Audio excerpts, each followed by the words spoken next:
आणि आता या बुलेटिनमध्ये पाहूयात बातमी 36 जिल्ह्यांची वेगवान स्वरूपात। देशात दुसऱ्या टप्प्यासाठी आज मतदान संपन्न होतंय। दुसऱ्या टप्प्यात 13 राज्य आणि केंद्रशासित प्रदेश मिळून 88 लोकसभा मतदारसंघात मतदान होतंय। या टप्प्यात काँग्रेसचे माजी अध्यक्ष राहुल गांधींपासून ते लोकसभा अध्यक्ष ओम बिर्ला यांच्यापर्यंत अनेक दिग्गजांची प्रतिष्ठा पणाला लागली आहे।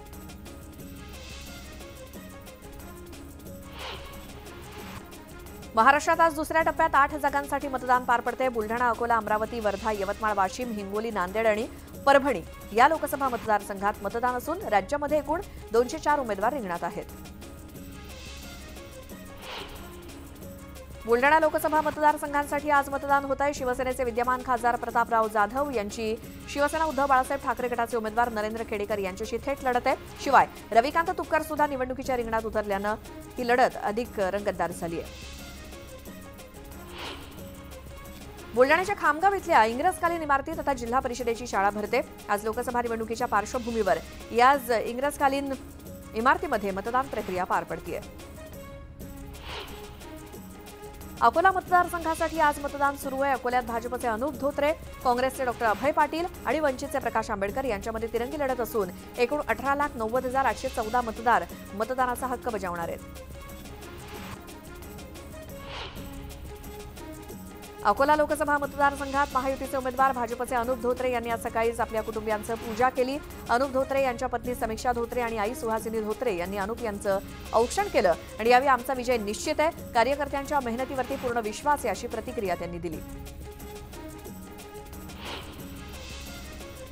अकोल्यात आज मतदान प्रक्रिया पार पडते, त्यासाठी प्रशासनानं जय्यत तयारी केली आहे। मतदानापूर्वी ईव्हीएमची तपासणी करण्यात आली।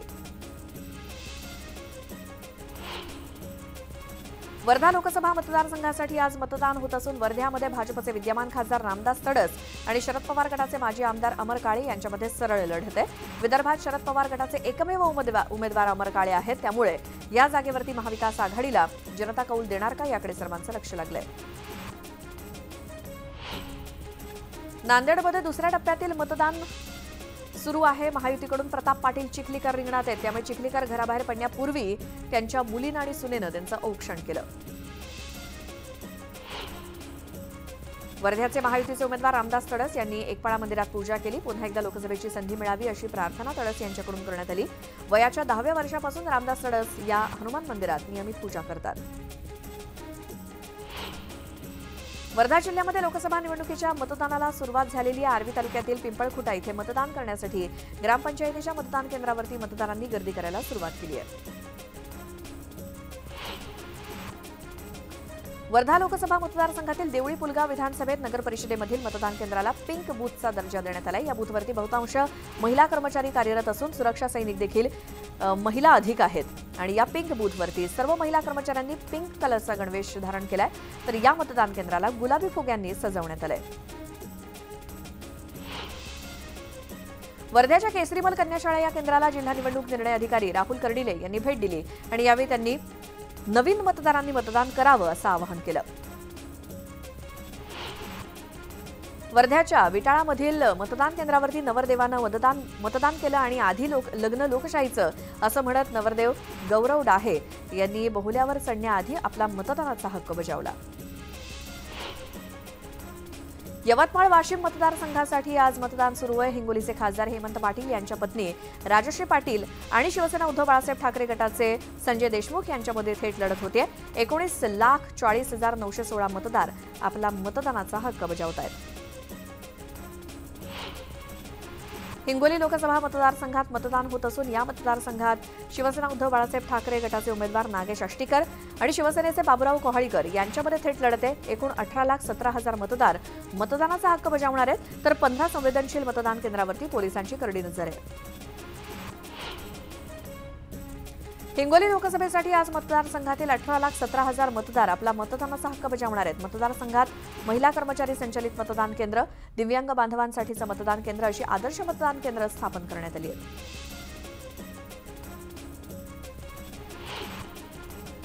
परभणी मतदारसंघात ठाकरे गटाचे खासदार संजय जाधव आणि महायुतीचे उमेदवार महादेव जानकर यांच्यात लढत होते। परभणी मतदारसंघात ठाकरे गटाचे उमेदवार खासदार संजय जाधव हे हॅट्रिक करण्यासाठी मैदानात उतरलेत आणि महायुतीनं या मतदारसंघात रासपचे महादेव जानकर यांना उमेदवारी दिली आहे। यानंतर एक मोठी बातमी येते ती पाहूयात। नाशिक लोकसभा मतदारसंघातील महायुतीचा तिढा कायम आहे अजूनही, आणि राष्ट्रवादी काँग्रेस अजित पवार गटाकडून महायुतीच्या नेत्यांना आता नवा प्रस्ताव देण्यात आलाय।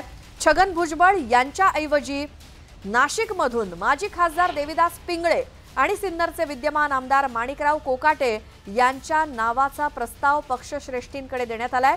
नाशिकची जागा राष्ट्रवादीला द्या, आमच्याकडे ताकदीचे उमेदवार असल्याचा दावा राष्ट्रवादी काँग्रेसच्या पक्षाच्या पदाधिकाऱ्यांनी या बैठकीमध्ये केला। काल झालेल्या राष्ट्रवादी काँग्रेस पक्षाच्या बैठकीत या दोन नावांचा प्रस्ताव पाठवल्याची माहिती सूत्रांकडून मिळाली आहे। अधिक माहितीसाठी जाऊयात, आमचे प्रतिनिधी लक्ष्मण घाटोळ आपल्या सोबत आहेत। लक्ष्मण, काय अपडेट्स? नाशिक लोकसभा मतदारसंघातील जागेचा महायुतीचा जो तिढा आहे तो अद्यापही कायम आहे। कधी नाशिक लोकसभा मतदारसंघातून छगन भुजबळांचं नाव समोर येतं, कधी हेमंत गोडसेंचं नाव समोर येतं। काल तर नाशिक लोकसभा मतदारसंघामध्ये प्रीतम मुंडे यांचं देखील नाव समोर आलेलं होतं। हा सगळा विचार केल्यानंतर काल राष्ट्रवादी काँग्रेस पक्ष अजित पवार गटाची एक बैठक जी आहे ती नाशिकच्या राष्ट्रवादी काँग्रेस पक्षाच्या कार्यालयात पार पडली आणि या बैठकीमध्ये एक प्रस्ताव तयार करण्यात आला, जो प्रस्ताव पक्षश्रेष्ठींना पाठवण्यात आला। छगन भुजबळ यांना जर आपण उमेदवारी देणार नसाल तर छगन भुजबळ यांच्याऐवजी नाशिकमधून माजी खासदार देविदास पिंगळे आणि विद्यमान आमदार सिन्नरचे माणिकराव कोकाटे यांच्या नावाचा विचार करावा, अशा प्रकारचा हा प्रस्ताव आहे। आणि हा प्रस्ताव जो आहे तो आज पक्षश्रेष्ठींकडे कालच पाठवण्यात आलेला आहे। त्याच्यावर आज जो आहे तो पक्षश्रेष्ठींकडून निर्णय घेतला जाऊ शकतो, अशा प्रकारची माहिती सूत्रांनी दिलेली आहे। त्यामुळे आता नाशिक लोकसभा मतदारसंघामध्ये नेमका काय निर्णय होतो हे बघणं महत्त्वाचं असणार आहे। मात्र कालच महाराष्ट्र राज्याचे मुख्यमंत्री एकनाथ शिंदे यांनी अगदी स्पष्टपणे सांगितलेलं आहे की काही झालं तरी नाशिक लोकसभेची जागा जी आहे ती शिवसेना लढवणार आहे। त्यामुळे नाशिक लोकसभा मतदारसंघातील महायुतीची डोकेदुखी वाढताना आपल्याला पाहायला मिळते। एकीकडे राष्ट्रवादीकडनं दावा केला जातोय तर दुसरीकडे खुद्द राज्याचे मुख्यमंत्री आणि शिवसेनेचे पक्ष प्रमुख असलेले एकनाथ शिंदे हे नाशिकच्या जागेवर दावा करून आहेत। त्यामुळे आता या जागेवरचा तिढा सोडवत असताना नेमके काय काय चॅलेंजेस असणार आहे हे बघणं महत्त्वाचं असणार आहे। आणि विशेष म्हणजे ही जागा अखेर कुणाला सुटती आणि त्या ठिकाणचा उमेदवार कोण असतो हे देखील बघणं महत्त्वाचं असणार आहे। बिलकुल लक्ष्मण, धन्यवाद या माहितीसाठी।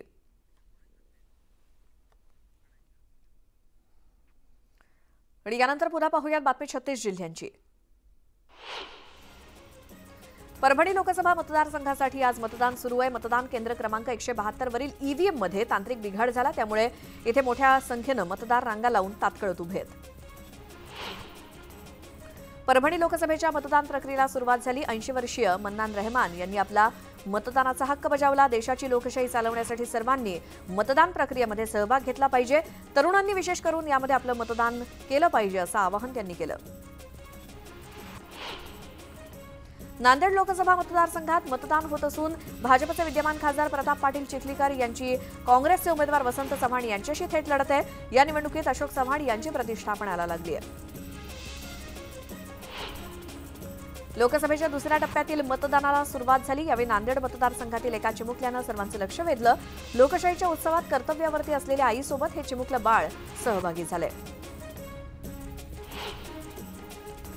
अमरावतीत भाजपचे उमेदवार म्हणून खासदार नवनीत राणा निवडणुकीच्या रिंगणात आहेत। त्यांच्या विरोधात काँग्रेसचे बळवंत वानखेडे लढत आहेत, तर दिनेश बोब हे विधानसभेत 2 आमदार असलेल्या सत्ताधारी आघाडीतील प्रहार जनशक्ती पक्षाचे उमेदवार देखील रिंगणात आहेत। त्यामुळे 18,36,078 मतदार कोणाला कौल देतात याकडे सर्वांचं लक्ष लागलंय।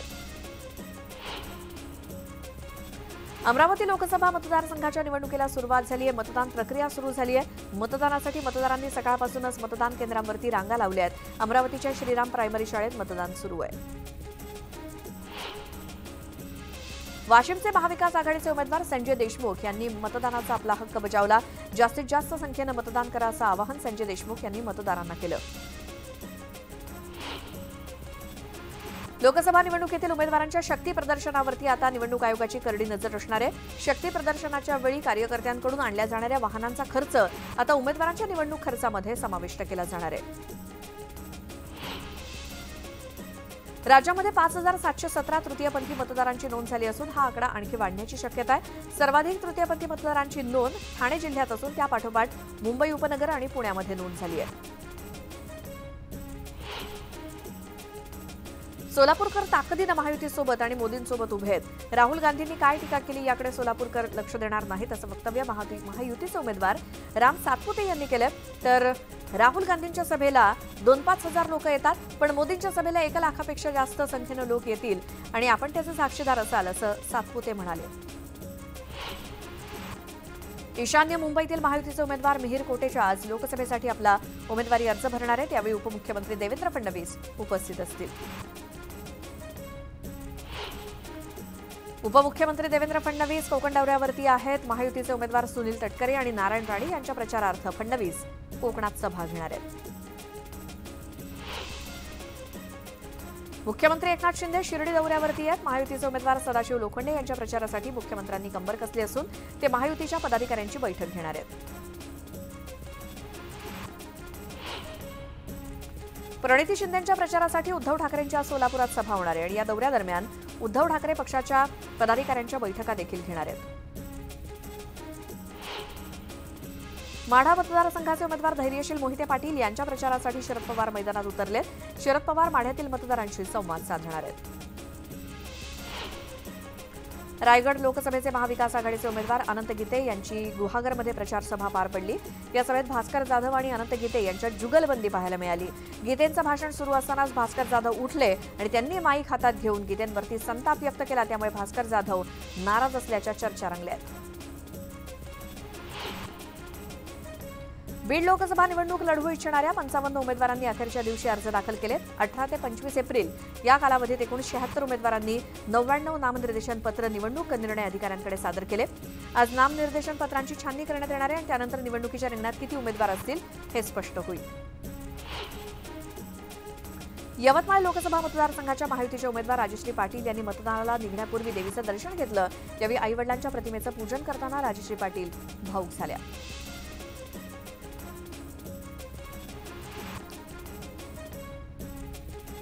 आणि बातम्यांसोबतच वेळ झाली इथे एका छोट्याशा ब्रेकची. तुम्ही पाहत राहा न्यूज 18 लोकमत.